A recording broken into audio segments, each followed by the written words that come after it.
अख्ख्या गावामुळे मला हात उचलला. हे कोण समजते स्वतःला? कोण समजतोय? ह्यो काय मोठा जागीरदार लागून गेला होय. ह्याला माझा हिसका दाखवलाच पाहिजे.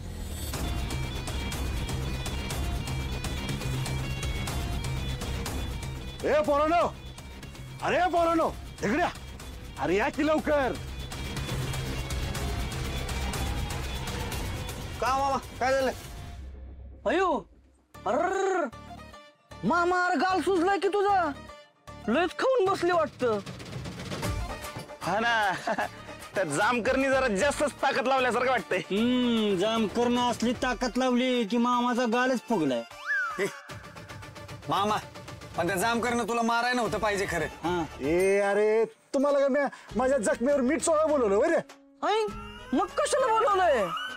मला सांगा, तो कोण होता ज्यानं माझ्या कानाखाली वाजवली आणि माझी पोरगी त्याच्या घरात राहते? ती कोण देऊ? मी काय म्हणतोय, त्याची स्पेशल रिपोर्ट बनवू ना डायरेक्ट. मग घरात पळलेली आणि मामाला बसली चटकन एक. कसं वाटलं? तुला की नाही कापसाच्या पोत्यात घालून तुझ्या उरावर नाचव वाटतं असं? अरे तुला विचारलं तेवढं सांग. मामा ते खालच्या आळीचं जामकराचं घर माहितीये का? हा माहिती आहे. हा त्या जामकराच्या घरातलंय. ती मुंबईला राहतंय, आत्ता आलंय मुंबईवरून बहिणीसोबत गावात आपल्या. तुला त्याचा वडील आठवते का? ती जामकर. आठवलं. अरे वडील कशाला, आज आपण आठवला. अरे ते हिम्मतरावाच्या घरी येणं जाणं होतं त्यांचं. ते काय जमिनीचा व्यवहार बघायचे ते रे. हा मग ह्यो त्याच जामकरातला एक. बर ते काम काय करतोय? ते गणपतीला ढोलच घेऊन आलतंय आणि आता म्हणते काय ते सफाई कामगार आहे. काय सफाई कामगार? अरे जाताना केवढं वाजून गेला माझ्या कानाखाली. अरे अख्ख्या गावासमोर माझी इज्जत काढली त्यानं. अरे मामा, मग मी तेच म्हणतोय ना, आपण करू ना बातमी. गावासमोर काढली मामाची लायकी आणि मामाला एक सटकन बसलेली आहे की. मामा माझं ऐक, ते माणूस काय साधं सुद्धा नाही, लय डेंजर आहे. त्याच्या पाया पड आणि आपल्या माधुरीला घरी घेऊन ये. नाही तर काय, ते नाही तर कर म्हणून झालंय. ए त्या जामकराची मी माफी बिफी काय मागणार नाही सांगून ठेवतोय. हा अरे कोण लागून गेला एवढा मोठा? मॅन माझी पोरगी आहे, त्याला कशाला मध्ये पडायचं? आणि बघा, म्या माझ्या पोरीच्या समोर झुकणार नाही. आणि झुकलं तर आयुष्यभर तिचं ऐकावं लागेल मला. म्या का जाणार नाही तर जामकराच्या घरी तिला आणायला. येईल ती कंटाळून परत. होते काय व्हायचं ती.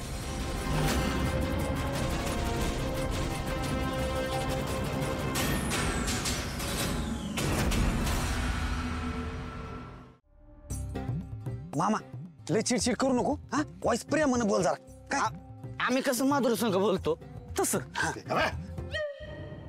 माधुरे, हे माधुरे, बाहेर ये. अरे बाहेर ये म्हणतो ना. ताई तुम्ही चालू ठेवा. हो आलो. पप्पा काय ग, मी का तुझं वाईट करणार होतं म्हणून तू माझ्याशी अशी वागलीस? कुठल्या जन्माचा बदला घेतीस ग तू? मामा प्रेम आहे वय, प्रेमानं जरा. ए तुझं घाल प्रेम चुलेत. हे प्रेमाची भाषा आहे माझी. ए तू चल, मी आणलेलं स्थळ राहून दे. त्याच्यापेक्षा चांगलं स्थळ बघूया आपण. सलूनवाला चालेल का? नाही म्हणजे इथल्या इथं लगेच बोलणी करून टाकले असते आपण. नाही हुंडा नको मला. आता का बसतो का? पप्पा तुमच्यात अजून काहीच फरक पडला नाही. मी तुम्हाला आधी सांगितलं ना, मी हा लगीन करणार नाही आणि मी इथून कुठं बी येणार नाही. तुझा बाप येईल. चल म्हणते ना. मी नाही येणार.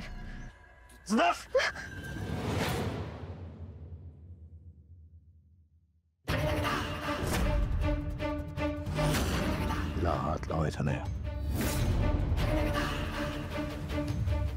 तोडून टाकी ना.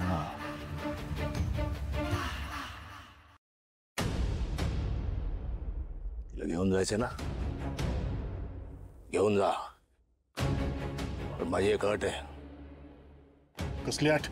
ते पाय धरून तिची माफी मागायची.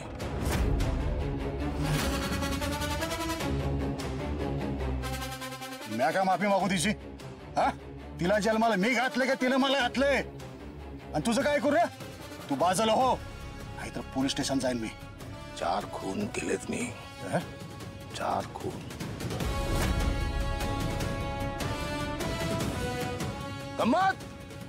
गंमत केली मी. अशी गंमत करत असतो मी अधून मधून. जा पोलिसात जा. हे बघ, माझ्या पोरीला डांबून ठेवलंस, किडनॅप केलंस, अशी कंप्लीट करीन पोलीस मध्ये, मग बस जेलमध्ये गंमत करत. तू मला अजून ओळखलं नाही, लक्षात ठेव. ही माधुरीचा पप्पा, दिल मी ओळख करून. ए, याला सांग माझा राग किती वाईट आहे त्यो. पप्पा उगाच यांना त्रास देऊ नका. जा पोलीस स्टेशनला जा.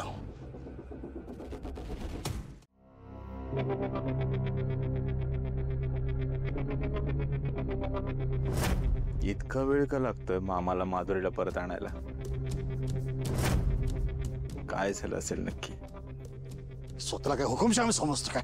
माझी पोरगी, मी काय पण करीन. हे कोण लागलाय? हा, म्हणजे आपण येडे काम धंदा सोडून याच्या मागे जायचं म्हणजे नाहीतर काय. इकडे काय झालं? माधुरी कुठे? आता यायचं नाही म्हणली घरी. आणि तो जामकर पक्या मामाला म्हणला की आधी हिचं पाय धरून माफी माग, तरच घरी पाठवेल. म्हणजे अरे पक्या मामा पाय पडाय नाही म्हणलंय, आणि यानं त्या जामकरला पाक पोलिसात जायची धमकी दिली, तरी घाबरला नाही तू गडी. पक्क्या मामाने आहे ना पत्रकाराकडे जायची धमकी द्यायला पाहिजे होती. मग घाबरला असतो ते. हे गोपाळ, आम्ही जरा पक्या मामाला समजून आलो. चल मग.